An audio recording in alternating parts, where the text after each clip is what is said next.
Samajwadi party की ओर से आपने मुझे बोलने का मौका दिया, मैं बहुत बहुत धन्यवाद देता हूं आपको भी और अपने आदरणीय नेताजी को और अपने माननीय राष्ट्रीय अध्यक्ष जी को। अध्यक्ष जी, बहुत महत्वपूर्ण मुद्दा है। कारगिल युद्ध के बाद 2002 से भारतीय वायुसेना मांग कर रही थी इस बात को लेकर कि देश को फाइटर विमानों की और ज्यादा जरूरत है। 2002 से वायुसेना की मांग के बाद 2007 में यूपीए की सरकार में फैसला हो जाता है कि 126 विमान खरीदे जाएंगे और 126 विमानों के फैसले के बाद यूपीए ने 14 तक उस फैसले को अमली जामा नहीं पहना पाए, समझौता नहीं कर पाए। कहीं ना कहीं यूपीए के लोगों ने ये गलती की, उनको पहले ही इन विमानों को समय से ही भारतीय वायुसेना को उपलब्ध करा देने थे। लेकिन जिस तरीके से 2016 में आते आते ये समझौता हुआ और जिस तरह से जो सवाल खड़े हुए देश के सामने अध्यक्ष जी, वो बड़े दुर्भाग्यपूर्ण हैं। जो लोग पारदर्शी सरकार की बात कर रहे थे, जो लोग सेना के मान और सम्मान की बात कर रहे थे, जो लोग 56 इंच के सीने की दुहाई दे रहे थे, उनके ऊपर 526 करोड़ रुपए के विमान को 1600 करोड़ रुपए में ले जाके उस विमान को खरीदा। ये कोई मामूली घटना नहीं है। और जिस तरीके से इन विमानों को खरीदा गया अध्यक्ष जी, इसमें कोई शक नहीं कि राफेल विमान बहुत अच्छा विमान है और भारतीय वायुसेना को जरूरत उसको आना भी चाहिए। लेकिन कांग्रेस ने प्रक्रिया में देरी की। लेकिन जो कांग्रेस की शर्तें थी, हमारी जो सबसे बड़ी सार्वजनिक संस्था है एचएएल, उस एचएएल के साथ जो ऑफसेट कॉन्ट्रैक्ट होना था, उस कॉन्ट्रैक्ट को खत्म करके जिस तरह से एनडीए ने प्राइवेट कंपनियों के साथ वो कॉन्ट्रैक्ट किया, ये निश्चित रूप से जितनी भी शंकाएं इसमें हो सकती हैं, वो शंकाएं बहुत लाजमी हैं और इन शंकाओं का समाधान करना चाहिए। मैं माननीय वित्त मंत्री जी को सुन रहा था सरकार की ओर से, वित्त मंत्री जी कह रहे थे कि दाम इसलिए बढ़ा है क्योंकि जो जहाज यूपीए ले रहा था वो लोडेड नहीं था और जो एनडीए ले रहा है वो लोडेड है। और उसके बाद तमाम प्रेस रिलीज आई, तमाम चीजें सार्वजनिक रूप से आई। कांग्रेस अध्यक्ष ने भी प्रेस की। मैं भी पूछना चाहता हूं इस मौके पर सरकार से कि आखिर क्या अंतर था जो यूपीए ने जिस जहाज को स्वीकारा था या समझौता किया था और आज जो आपने समझौता किया है लगभग 3 गुना दाम बढ़ा है। आखिर उस जहाज में आपने कौन सी नई टेक्नोलॉजी जोड़ दी? उसके बाद कहा गया सरकार की ओर से कि हम कीमत को सार्वजनिक नहीं कर सकते। लेकिन अध्यक्ष जी, जितना मेरा अध्ययन है, मैं ये बड़ी जिम्मेदारी से कह रहा हूं, केवल टेक्नोलॉजी सार्वजनिक नहीं करने का एग्रीमेंट तो है, लेकिन कीमत सार्वजनिक करने के नाम पर कोई भी आपको कोई भी बहाना नहीं मिल सकता।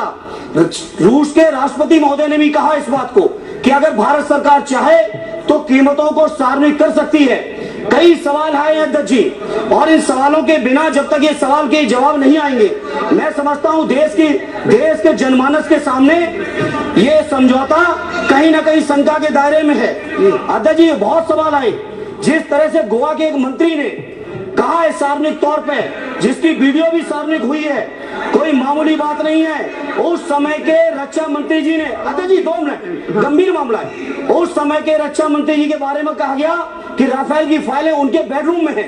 मैं पूछना चाहता हूं सरकार से, जिस समय समझौते की घोषणा हुई, क्या रक्षा मंत्री जी फ्रांस में थे? क्या रक्षा सचिव फ्रांस में थे? इन तमाम प्रक्रियाओं को बाईपास करके अध्यक्ष जी बहुत महत्वपूर्ण, 2 मिनट बोलने दो, बहुत प्रक्रियाओं को बाईपास करके, अध्यक्ष जी 1 मिनट, प्रक्रियाओं को बाईपास करके आपने समझौता किया। अध्यक्ष जी, मैं कहना चाहता हूं, जो सवाल सामने आए, चाहे ऑफसेट समझौते के आए हों, चाहे फुल्ली इक्विपमेंट्स के आए हों, और चाहे जिस तरह से प्राइवेट जो डजॉल्ट जो कंपनी है फ्रांस की, उसने जिस तरीके से हिंदुस्तान की एक प्राइवेट कंपनी के साथ समझौता किया, जिस पर रशिया की सरकार ने कहा कि भारत सरकार ने मेरे सामने कोई ऑप्शन नहीं रखा था, केवल एक ऑप्शन था। मैं पूछना चाहता हूं, इतनी बड़ी सार्वजनिक उद्यम की कंपनी हमारी एचएएल, जो हमारे देश की आन बान और शान है, उसको नंदाज करके आपने प्राइवेट कंपनी को चुना।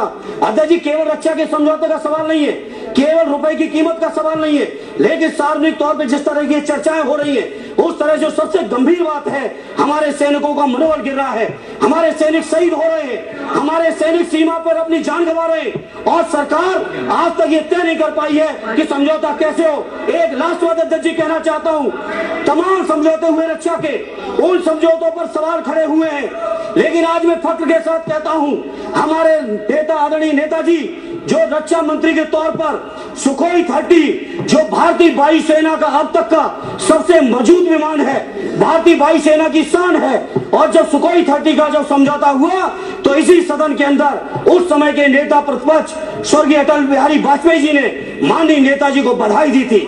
मैं सरकार से कहना चाहता हूं, समझौते ऐसे करो जो समझौते पर विपक्ष भी उंगली न उठा पाए, बल्कि राष्ट्र में विपक्ष भी बधाई देने को मजबूर हो। ऐसे समझौते करो सुखोई जैसे। Jitendra Reddy now no no no more than 5 minutes you have taken. One sentence only, not 8 minutes. अध्यक्ष जी केवल एक सेंटेंस। अध्यक्ष जी आज मैं इस मौके पर आपके माध्यम से देश के सामने कहना चाहता हूं, हमारे समाजवादियों के लिए गौरव है, फख्र है कि हिंदुस्तान के रक्षा मंत्री को उस समय के यूनाइटेड रशिया के राष्ट्रपति बोरिस यल्त्सिन साहब ने रिसीव किया था जाके। ये साख थी हिंदुस्तान की, ये साख थी हिंदुस्तान की रक्षा की, ये साख थी हिंदुस्तान की मान की।